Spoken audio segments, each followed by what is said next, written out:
This is a short talk on identifying the exact emotions that all humans have. So I've found that this can be quantified. We can pinpoint a specific number of emotions that arise in our mind.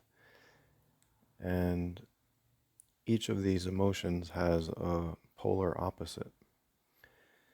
So I've found that the listing of these emotions has been inaccurate as far as what is taught by, I guess you could say, mainstream sources or so-called experts. The listing has been inaccurate, and also the opposites have been inaccurate. So the first thing to understand is that there's two main categories of emotions. I'm going to label one group natural emotions and then the second group unnatural, but you can label them whatever you want. The main thing is just recognizing that there is a difference between the two as far as how they affect our lives and how they interact with one another. The context of these emotions playing out, which will make more sense as I continue here. So, the four natural emotions, I believe there are four natural emotions, and they're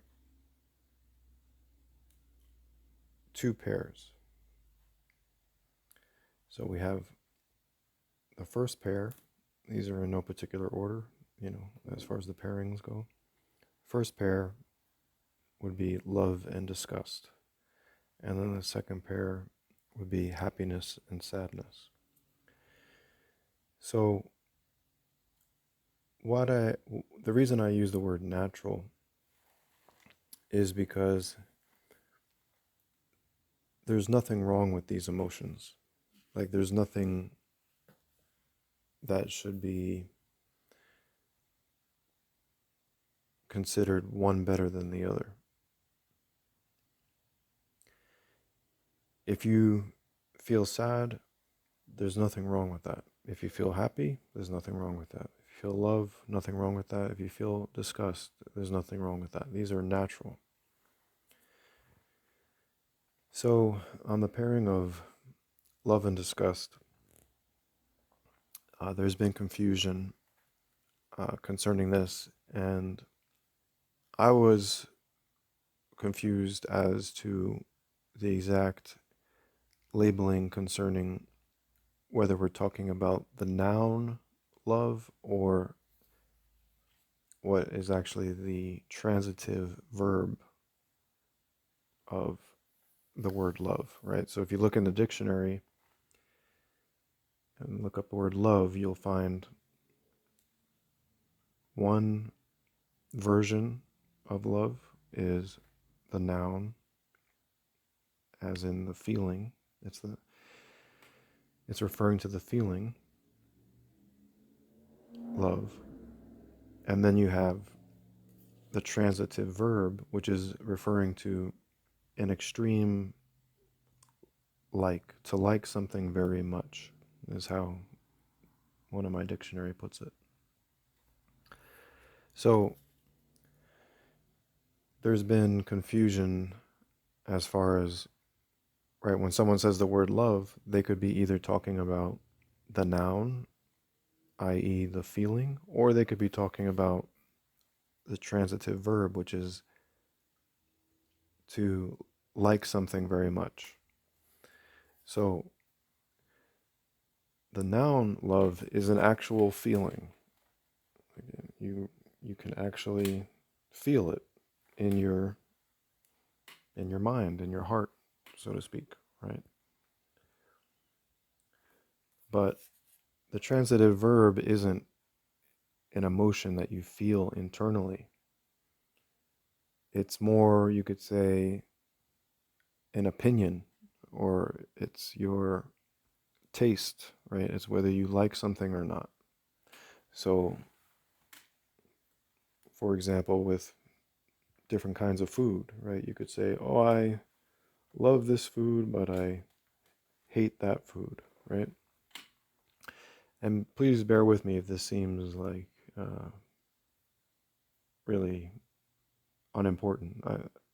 It is very important to actually get this straight, and spelling it out like this is just necessary for all of this to make sense in completion. So when you say, oh, I love this kind of food or I hate that kind of food, that's not a feeling. That's not an emotion. We're not talking about love as a feeling there. So it's just to have an extreme like of something, and to hate something is to have a passionate dislike. Also, transitive verb.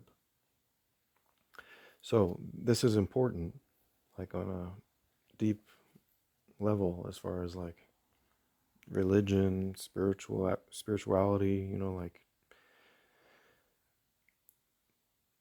the whole journey of self-development, and you could say towards enlightenment and salvation. Like, it's actually key to understand these details, which have never been spelled out for us as far as I've ever heard. And the reason is because you need to know yourself, right? Know thyself in order to successfully navigate our own mental space and, surrounding physical space externally. And it's important because the mainstream view is constantly confused. People are constantly saying, oh, the opposite of love is hate, but it's not made clear whether they're talking about just the transitive verbs or they're talking about the nouns, whether they're talking about the feelings, right? Because if you're talking about the feeling love, the opposite of that is actually disgust. If you look up the word disgust in the dictionary, it's a noun and it's defined as a feeling. So again, you actually feel disgust, right?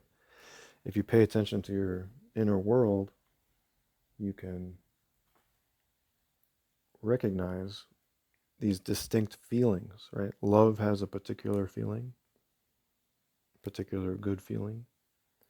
Disgust has a particular feeling. So throughout your day, you may, at some moment feel love internally, and another moment you could feel disgust. And it's important to be able to recognize these specific feelings when they arise in your mind and heart.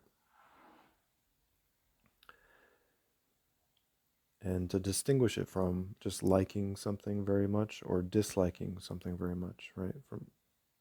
Distinguish it from loving something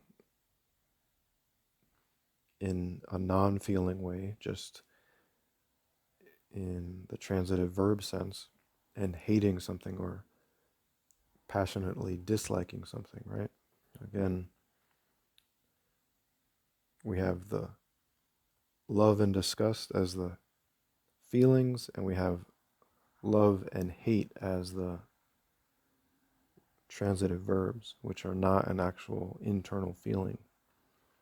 They can coincide with one another, right? You can have the feeling of disgust and then communicate that you hate the thing you're disgusted about, right? But the key thing to recognize here is that love has a particular, specific, unique feeling inside your mind. Disgust has a particular feeling to identify, to recognize whenever it arises in your mind. Okay, the other pairing is happiness and sadness. Happiness has a particular feeling. It's different than love.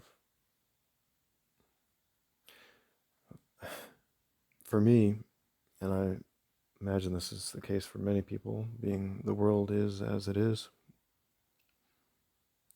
For me, the feeling of happiness was so foreign that I actually recall one time I felt it, and I was like confused. Like I was like, what is this? Like I knew I was feeling something different. I knew it felt good, but I was like questioning myself, like, what, this is different. Like, why, what is this feeling arising within my mind right now? And then I realized, oh, this is happiness. And I think I laughed out loud as well when I identified it. So yeah, it has a particular feeling. And I can remember too times I've felt love, like for a particular person, for example, and that's also a great feeling. Probably, I suppose it's the greatest feeling, um, but it's different than happiness. You know, that the happy feeling and the feeling of love were distinct. You can, if you pay attention, you can recognize that. So sadness also is a natural feeling, and sadness is different than depression, which I'm gonna be talking about here in a little bit. Sadness is, like say someone you love passes away, or say you just see some tragic event, or, you know, something that would naturally cause sadness, right? It has a particular feeling. It's not the same as depression. Usually, crying is coincides with sadness. It's a natural, distinct feeling. So these natural, distinct internal feelings, I believe, are limited to these four. If you pay attention to your daily life, I believe you'll find the same. If you're a human, you can have love as a particular feeling, disgust as a particular feeling, happiness as a particular feeling, and sadness as a particular feeling. Okay, now I'll move to the second category, which would be what I'm calling 8 unnatural, but it really, more specifically, better label is actually, it's the 8 vices versus the 8 virtues, right? And so there's been a lot of confusion over this too. Like we have the old Christian teaching on the 7 deadly sins, which was going in the right direction, but it was inaccurate. For example, putting pride on the list was inaccurate because feeling pride isn't a sin at all. So it's ironic because the church says that pride is the worst of all sins. But it's actually conceitedness, which is the sin, or the vice. And those are different. And so there's been a lot of confusion over that. But you can realize this if you just think about it for a moment. Like, say you're a parent and you have a child, right? And your child does something that you thought was really excellent. And you feel pride for your child, right? And you say to your child, oh, I'm proud of you. That's not a sin at all, right? That's actually a virtue, right? Or you could say it's a kind of love. So that just needs to be cleared up. Seems like humans should have had this cleared up centuries ago, but still hasn't been set in stone as I believe it can and should be. So these 8 vices and their 8 opposing virtues, since I was just talking about conceitedness, that would be one. And its opposite virtue is humility. So if you pay attention in your daily life, you'll notice that a conceited thought will arise in your mind sometimes. And when that happens, what we're supposed to do, what I believe God wants us to do, is oppose it with a humble thought, right? Humble thyself. So you oppose these vices with the virtue, but you have to actually actively do it, right? You may have heard, for example, like um, courage isn't the absence of fear, right? It's doing it. It's doing the thing despite the fear, right? So courage is a response to fear. That's the, I could say, the second pairing. Again, these are in no particular order. Other times you'll notice you have a feeling of anger, and that should be taken as a calling to, or an opportunity to conquer the anger with calmness. The problem with all these vices, fear included, is that they're never beneficial. And there's just been a lot of misinformation and propaganda. Um, and I'll just briefly return to fear to counter the propaganda you've undoubtedly heard and probably believe concerning fear, is that it's sometimes beneficial because it serves as a survival mechanism. And if our ancestors were never afraid, they would have, walked right up to a growling tiger, or, walked right off a cliff. This is absurd. It's completely false. So you can recognize when something is dangerous and choose not to go near it without having fear. You don't actually need fear to make the intelligent observation that something is dangerous, right? If you're out camping with some friends and you make a campfire and you all sit around the campfire, you don't need to be afraid of the fire in order to keep a safe distance from it, right? The idea that you need to be afraid of it to not, put your hand in it or put your foot into it is absurd. It's just ridiculously stupid. Likewise with a dangerous animal. If you're walking through the jungle and you come across a tiger and that tiger is growling at you, you don't need fear to realize that that's dangerous, right? Same as the fire. Not only do you not need fear to make a common sense observation of something dangerous, if you do cling to the fear, it actually decreases your likelihood of survival because fear lowers your IQ. It's been proven scientifically, they've done brain scans. When you're in a fearful state, your thinking, your brain activity moves away from the frontal lobe, where your critical thinking, and higher IQ capability resides.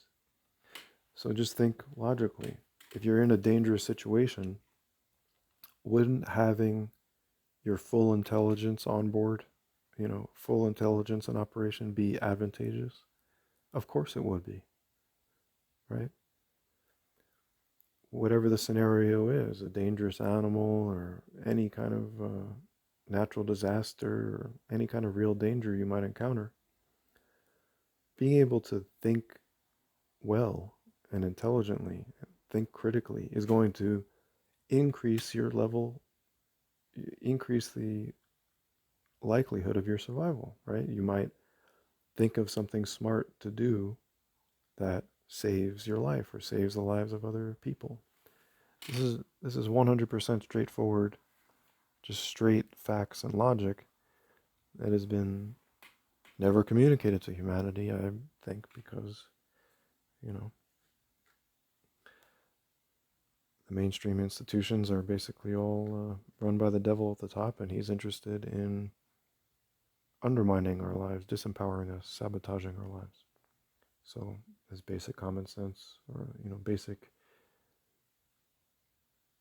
human psychology 101 is absent, and all the so-called experts don't communicate this. They just push the same lies, the same nonsense about it being a survival mechanism. But just in 2 or 3 minutes, I was able to completely disprove that 100%. Okay, so moving on to another pairing of vice and virtue, we have sloth and liveliness. So again, you can see I'm not just, making this list up or picking what sounds right to me or what have you. This is from years of self-analysis, right? This is from years of paying attention to what actually arises in my mind. And it's the same in your mind as well, if you're a human being. So you'll notice sometimes you'll get this feeling of sloth just arise momentarily. And that's something to be conquered with liveliness. Just like with the anger arising, you want to counter it with calmness, and when the fear arises, you want to counter it with courage. When depression arises, again, different than sadness, you want to counter that with hopefulness. When suspiciousness arises, you want to counter that with trust. A lot of people think that being suspicious is like intelligent, but it's not. It's just a toxic emotion thought that, if you follow it, will not benefit you or anyone else. And if you pay attention, you'll just see that's true. These vices are never beneficial. Suspiciousness is, assuming that someone is bad, to put it very basically. And all assumptions are irrational. Giving someone the benefit of the doubt, exercising trust is a virtue, and it is the more intelligent way to go as well. The next pairing would be craving as the vice, and countered with temperance. And there's different forms of craving, just like there's actually 3 forms of each of these vices. And that's because we have 3 modes of decision making. We can choose something based on whether we think it's rational or not. We can choose something based on whether we think it's true or false.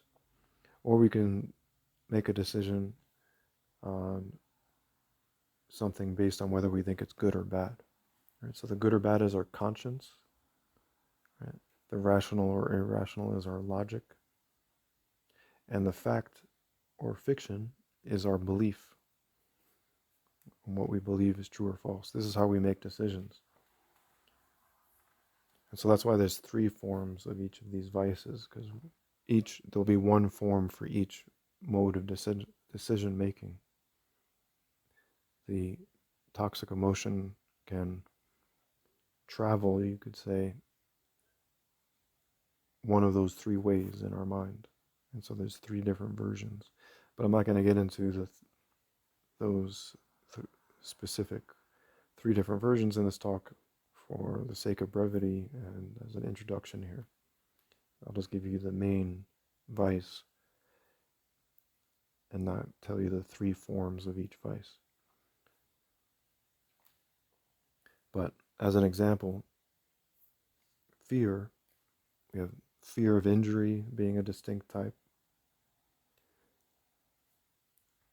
fear of making a moral mistake being a second, and then the third is basically fear of being unpopular. And there's other names for each of those, but those are the 3 names. The three labels I just gave are valid, and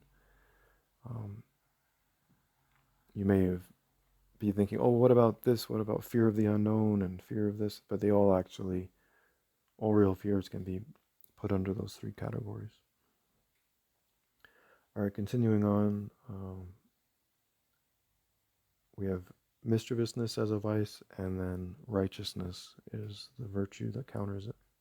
So just to review the 8 vices and virtues that you can recognize if you pay attention in your daily life. You can keep a logbook and note it's always these 8 vices. It's always these 8 virtues that you can exercise. The virtues aren't necessarily going to be there unless you choose to exercise them, right? But the 8 vices will definitely be arising. Just like you can notice the 4 natural emotions of love, disgust, happiness, and sadness just naturally, arise in your mind. So the 8 vice and virtue pairings again are fear and courage, sloth, liveliness, anger, calmness, depression, hopefulness, suspiciousness, trust, craving, temperance, mischievousness, righteousness, conceitedness, and humility. I know you probably haven't heard a list given quite like this, and you might have your doubts as to whether it's really this accurate and specific as I've laid it out here, but I'm confident that it is 100% accurate because it's just been verified, day after day, month after month, year after year, decade after decade.